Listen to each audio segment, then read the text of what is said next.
What is up, YouTube? It's Gordon here from Gordo's Photos. Having a fantastic day today. We're outdoors. We are at Springwood Conservation Park. Just got here about 10 minutes ago and having a look around, seeing what it's like.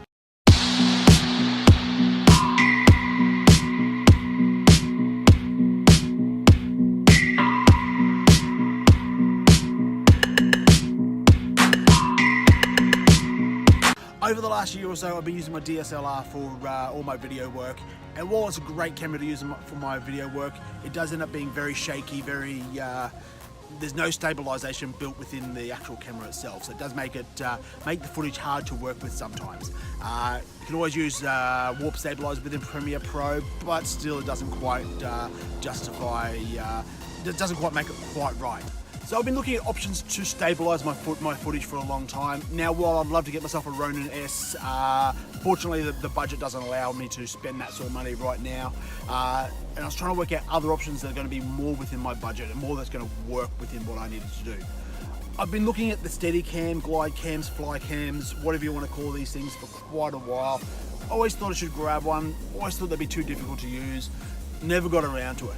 So I picked myself up the Neewer aluminium Glidecam. This thing was about $65 on eBay. It's about the same price on Amazon. There is a more expensive carbon fiber one, but I thought this one would do the job quite nicely for me. Now, this is a completely mechanical stabilizer. There is no motors, it's all basically just using the gimbal and your own body to get the stable shot. I thought this was gonna be really, really difficult to do, but it wasn't. First thing you need to do is actually get the Steadicam balanced. Now, I'll do another video on this at a later date, but right now it's I've got this thing pretty balanced. You've got the Glidecam itself. You've got a couple of plates on top to go left and right and back to front. You've got the plate on the back of the camera itself. I've got mine lined up that I know exactly where it needs to be to get the balanced shot. Which is about there. I've got it balanced with the screen out like that because that's how I like to operate it. And you know it's balanced because when you hold it up like that, it doesn't move too much. Every time you use it, you do need to adjust it just a little bit.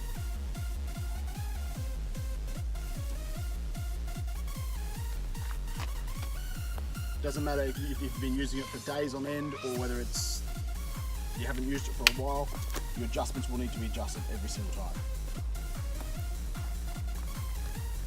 So all I'm doing is basically adjusting front to back and left to right to get it sitting nice and perfectly level.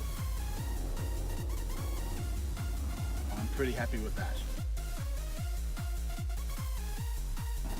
So once you've got it sitting nice and level, as you can see there, the camera sits perfectly horizontal, doesn't move around too much, and I'm only holding it with just the gimbal handle.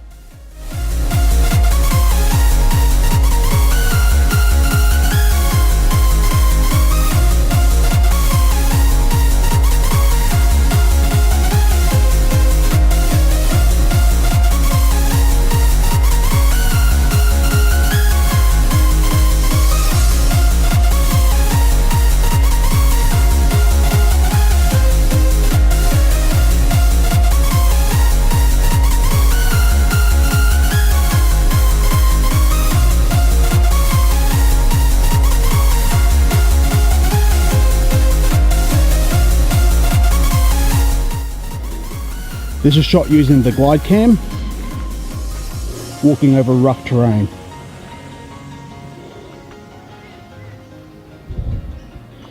It's always handy to keep your feet close to the ground, not take too big of steps. And you've got to keep the Glidecam at the right height, at the same height the whole time to keep the shot looking really, really nice.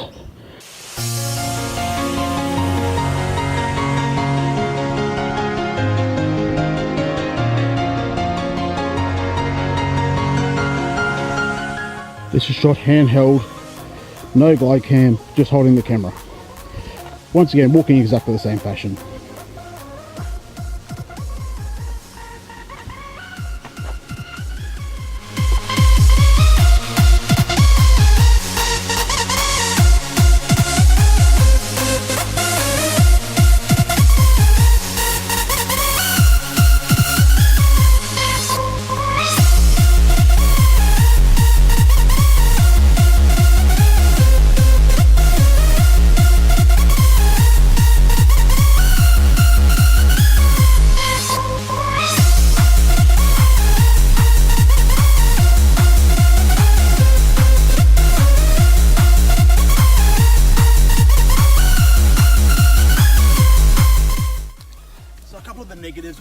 Glidecam setup is, as a photographer, predominantly I'm a photographer and a videographer, so I like to take photos while I'm out taking video. To take video or take photos with this underneath your camera is really annoying. So you've got to take it off to actually use the camera properly. Every time you take it off, every time you put it back on again, you've got to rebalance it. It's not a hard process, you get it down pat pretty quickly, but it does take a few extra steps every time you want to take a photo. So if you're in between taking photos and video, photo and video, photo and video, it's going to get annoying really quickly. The other disadvantage is it's heavy. It adds a good kilo or two to the actual camera, to your rig that you're using, which makes it, when you're using it for 2 or 3 hours straight, it does get heavy, it does make your arm really, really hurt. One more negative about the Glidecam is once it's set up, you can't change it. So you can't zoom in or zoom out without affecting the balance. You can't move the screen without affecting the balance. You can't add other bits to the front of it, add bits to the top of it without having to rebalance the system every single time. Not a major deal, not a major concern. I try and shoot all my videos at 18mm on the 18 to 140 lens. Gives a nice wide field of vision. I can always zoom in on in post-production if I need to. Alright, this is walking down some large stairs using the Glidecam. Always knowing where your feet are is very important.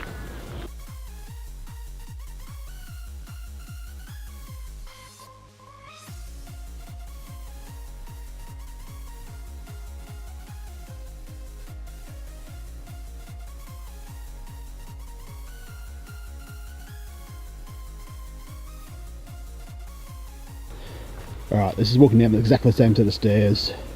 No Glidecam, just freehand on the camera. Obviously got both hands holding the camera as close to my body as I possibly can.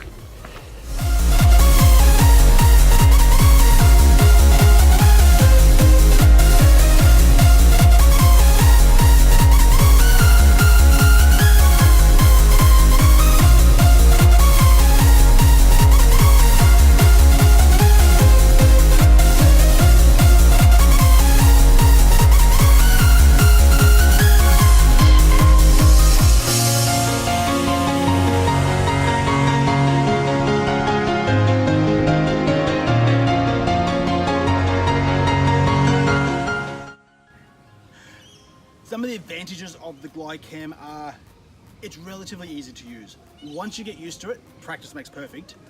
It's really, really simple to use. It's really, it just works. There's no way it's going to break down. There's no way the battery's going to go flat. Anything like that. It just works. Another advantage of the Glidecam is its price. At $65 Australian, you can't go wrong. If it didn't work, I wouldn't be out of pocket too much, and it wouldn't bother me.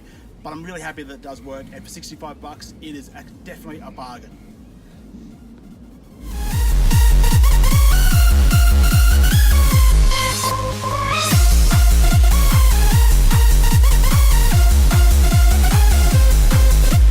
It's not really designed for a selfie stick, but I don't know, is this working?